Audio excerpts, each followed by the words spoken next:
Alguém quer fazer pergunta? Só um meme aqui que vai pro seu vídeo, Matheus. Um careca aqui, tem outro companheiro ali, mas um careca aqui e atrás Barbearia Versátil. Tá aparecendo bem aqui no vídeo. Você tá me sacaneando, hein? Não, foi proposital. Bom, boa noite. Meu nome é Pedro, eu me graduei em Relações Internacionais na Universidade Católica de Brasília, colega do Vinícius aqui. Bom, muito obrigado pelas exposições. Foram muito boas, eu aprendi bastante, muito obrigado. E, bom, o que me chamou a atenção, uma das coisas que me chamou a atenção me despertou curiosidade, foi quando você falou sobre o que você viu no grupo de dirigentes nacionais partidários. Se eu não me engano, você falou que de vários partidos, ou só do seu? Não, são um grupo de presidentes de partido. Entendi. E uma coisa que me chamou a atenção no que você falou foi que você falava de nós, como dirigentes partidários, como o grupo, como os partidos. Bom, isso... o que me chamou a atenção nisso e me despertou a curiosidade de perguntar se há alguma articulação dos partidos para lidar com essa crise que se instala no Brasil. Porque pelo que você falou, eu percebi uma fala muito sua. Mas eu queria saber se é uma coisa institucional, se é uma coisa pensada no coletivo partidário para superar essa crise, mas não uma coisa de marketing, como mudar o nome do partido para o movimento, mas é uma coisa mais consistente, uma reforma mais profunda. E outra coisa também, quando você falou do deputado que você não quis identificar o nome, eu queria saber se era o Vicente Cândido, que foi relator do Distritão e Não. Na verdade, citaram um partido aqui. O partido. Entendi. Tá, muito obrigado. Mais alguém que a gente faz bloco de 3? Não? Ai, gente. Ninguém. Bem.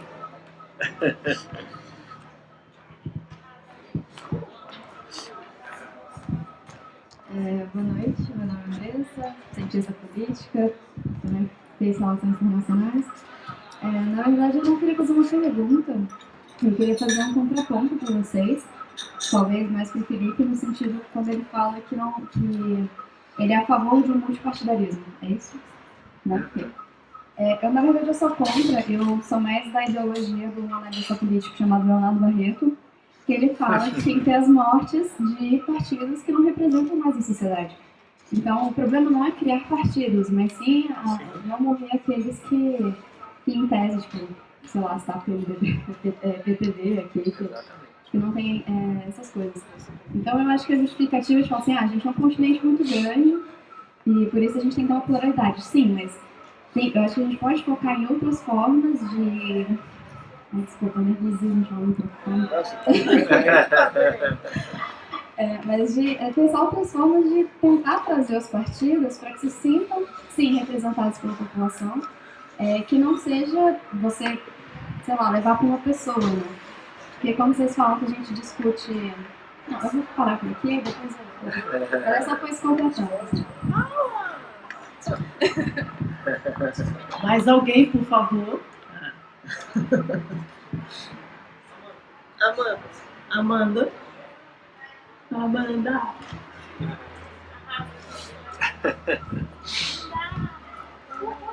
noite, meu nome é Amanda, eu me formei também em Relações Internacionais, internacionalista, viu? Me reconheçam.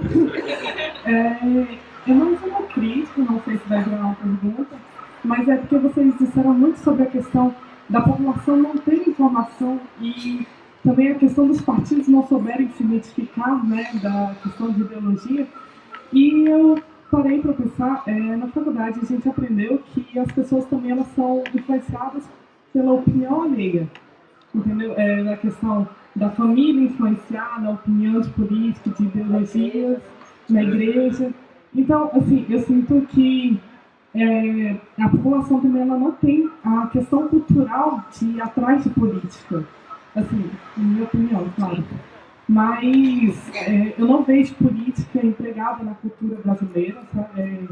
Eu acho que quem sabe de política, e mesmo nós aqui que procuramos e tudo mais, acabamos que somos influenciados pela mídia ou por algo que o seu parente fala e tudo mais.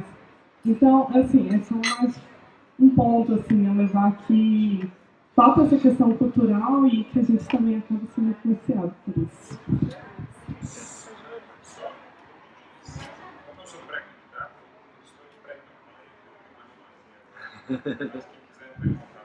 Tá planejando, né? Então, Felipe, depois professor. Espera aí, despedir. Aí fiz a pergunta. Estamos esperando ele, que ele que fez a primeira pergunta.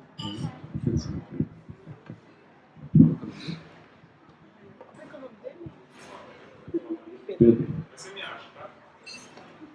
Pedro, eu anotei um dos pontos aqui, que é com relação à mobilização, né, dos dirigentes partidários com relação a esse enfrentamento, talvez, das crises institucionais. Eu confesso que dentro do ambiente partidário, dos partidos políticos em si, é muito difícil você encontrar consenso para o que quer que seja. O pensamento é muito distinto, enfim. Só que a gente tem alguns partidos com voz e vez, outros partidos só com voz, outros partidos só com vez, outros partidos que usam a vez de um com a voz do outro, e a gente vai fazendo essa confusão. Eu, pessoalmente, me alertei quando começou a discussão da reforma que sozinho a gente não ia conseguir debater, estimular, etc. Então, eu sentei com dirigentes partidários de diferentes ideologias, agora eu estou até constrangido de citar a ideologia, mas de diferentes cores, né? E todas as vezes foi sobre pauta comum, deixando a paixão de lado, para a gente poder tentar encontrar essa coerência e alguns pontos de convergência para a defesa de interesse. Eu não consegui gerar unidade nesse sentido. O que eu consegui gerar foi... Sabe esses cachorrinhos de rodoviária, quando a gente balança a cabeça e eles ficam assim? Mais ou menos isso em algumas reuniões. Porque a concretização, de fato, ela não acontecia. O que acontece é todo mundo, às vezes, é aberto a uma boa ideia. Mas pouquíssimos são aqueles que se estimulam e atuam perante essa ideia que eles consideram como boa. Então, realmente, é muito difícil essa mobilização. Muito difícil, cada um com o seu interesse, e a política é muito pesada a articulação. Você está aqui falando A, mas o cara está pensando B, você tem que entender C para você dar o troco em B. Então é um negócio meio teoria dos jogos a todo instante. Tá? E a mobilização existe, mas ela ainda não existe a ponto de gerar alguma influência. Ok? Com relação a... Tinha mais outro ponto? Era basicamente isso. Não, isso me complica. Mas não era uma pessoa, era um destaque de um partido. Enfim. Com relação a Andressa que veio aqui me dar uma paulada falando que quer que acabe todos os partidos, que ela quer instaurar uma monarquia aqui, ressurgir a família real. Brincando. O que eu penso... Andressa, eu sou ruim demais com você. Andressa, nós não podemos falar dessa questão da morte dos partidos e de uma forma simplesmente morte dos partidos, sendo redundante aqui. O que acontece partido político é um direito democrático de ser instituído, de ter a sua legalização e o livre exercício da democracia. O que precisa acontecer é a existência de mecanismos que estimulem a boa existência desses partidos políticos e o bom exercício da gestão partidária. Aí eu concordo com mecanismos que possam estimular isso. Mas se a gente vê no cenário atual, eu vou te fazer uma pergunta. Você acha que o PMDB é um partido, o PP, o PSDB, o PT, são partidos que de fato você quer que comandem o país, assim, que a gente tem a opção só desses quatro? Para isso que a gente precisa criar talvez essa transição, ou seja, criar um ambiente de regulação que possa colocar assim, olha gente, a partir de agora vocês precisam trabalhar para poderem existir, não vai ter esse negócio de não existir ter uma mamata ali, um tempo de televisão e etc, que vocês vão fazer um balcão. Não. Vocês precisam gerar um resultado. Então, eu acredito nisso, na cobrança para que se gere um resultado e a melhor representatividade social por meio dos partidos políticos. Eu não acredito no enfrentamento ao pluripartidarismo. Aí se vai falar de fundo partidário, de tempo de TV, ou de exercício aqui dentro do Congresso Nacional, já é uma outra seara. Isso aí são mecanismos de manutenção e de existência. Agora, da morte pura e simples do partido político e do enfrentamento à existência do pluripartidarismo, eu sou convencidamente contra. E o terceiro ponto que a nossa internacionalista citou, que a política não está empregada na cultura brasileira, de fato. Aí a gente vê a questão da escola sem partido, uma discussão, vai colocar ideologia, não sei. O fato é que não se discute política na nossa base de forma estruturada. O que se tem, talvez, são discussões apaixonadas.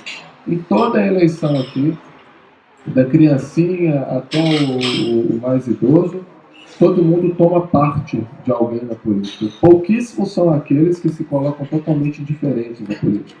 Eu cito, por exemplo, em campanha, algumas estratégias de marketing, elas são para atingir quem? As criancinhas. Não sei se vocês se lembram, o ex-governador do Tocantins, o Siqueira Campos, que é um velhinho, tinha um bigodinho de coronel, aquele cara mais difícil de transparecer uma juventude ou uma força para poder... exatamente o que ele fez. A equipe de marketing, na verdade, tirou o bigode, colocou ele para nadar na piscininha lá e tal, acelerou o vídeo para ele aparecer na jogada e colocou um bonequinho lá que virou o Siqueirido, não sei, que aí as criancinhas ficaram pedindo, etc. E tal.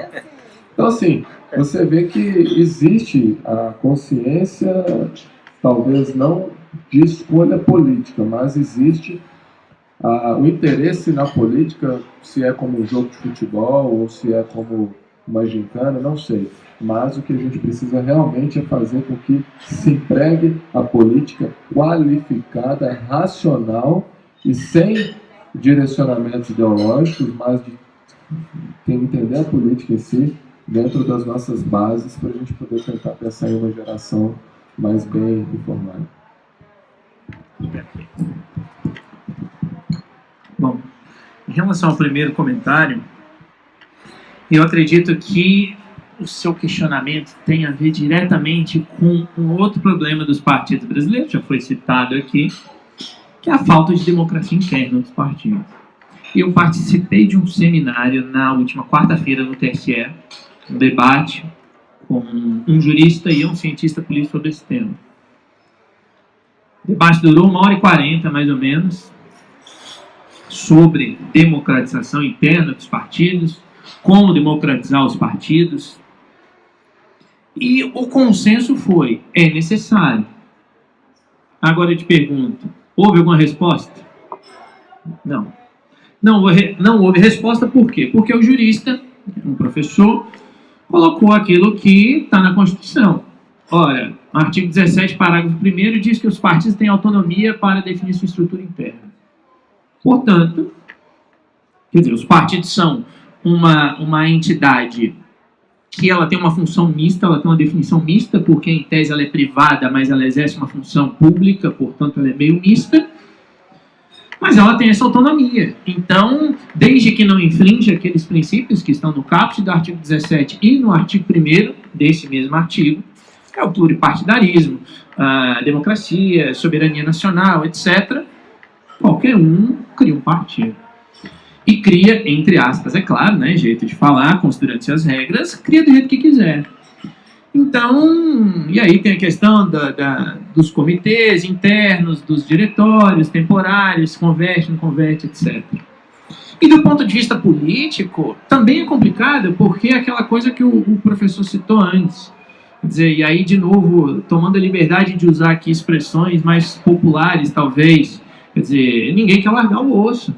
Então, se eu sou o presidente de um partido, ou se eu sou alguém, não preciso nem ser o presidente, mas se eu sou alguém que tem influência dentro de um partido, é óbvio que eu vou querer colocar aquela pessoa ali como o meu candidato. Agora, isso é um problema? Não. Eu não vejo isso como um problema se o partido exercesse a sua função de representar. Aí a gente volta ao que foi colocado antes, quer dizer, os partidos são muitas vezes utilizados, e você citou agora isso, Felipe, a questão de tempo de televisão, de fundo partidário e etc., como moeda de troca, né? Ou seja, você se associa para poder ganhar o tempo aqui, ganhar não sei o que ali. Então, enquanto não houver algum mecanismo, e ainda que a Constituição coloque como, talvez até alguns entendem que é uma cláusula pétrea a autonomia dos partidos, a autonomia interna, eu não penso muito assim, porque eu acredito que a legislação pode estabelecer regras que os partidos devam seguir. Um exemplo, também trazendo, e aí eu já passo para o próximo, em Portugal é obrigatório, é lista fechada, não é lista aberta como aqui, portanto, os nomes que o partido registra são eleitos, mas é obrigatório que o partido bote um homem e uma mulher, um homem e uma mulher. Quer dizer, os partidos têm autonomia, mas eles são obrigados a fazer isso. Ponto. Então eu não vejo nenhum problema de se criar mecanismos que obriguem, de certa forma, a essa democracia interna dos partidos. Em relação ao segundo comentário, sobre o pluripartidarismo, aí eu vou discordar aqui do Felipe, não no sentido, é claro, da morte dos partidos, óbvio que não se pode haver nenhum tipo de extinção de partidos, isso também é inconstitucional, você não se caça partidos. Se ele deixa de existir naturalmente, é outra coisa, mas não se pode caçar partidos. É claro, óbvio. Agora, eu vou discordar no sentido de que eu acho fundamental haver uma redução do número de partidos. Quer dizer, e aí a redução, ela não é essa redução forçada, teria de ser uma redução natural. Por quê? Porque é aquela coisa, ou você tem uma super representatividade, como é o caso hoje, quer dizer, hoje, querendo ou não querendo, gostando ou não gostando, a sociedade brasileira, ao mesmo do seu ponto de vista formal, é super representada na Câmara dos Deputados, porque tem 20 e tantos partidos, eu não vou dizer o número exato, que eu já devo ter perdido a conta, eram 29 a última vez que eu vi, por aí representados dentro do parlamento. Então, tecnicamente, há uma super representação.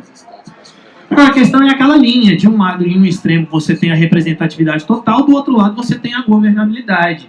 E aí eu não acredito que seja possível ninguém governar quando você tem esse número excessivo de partidos.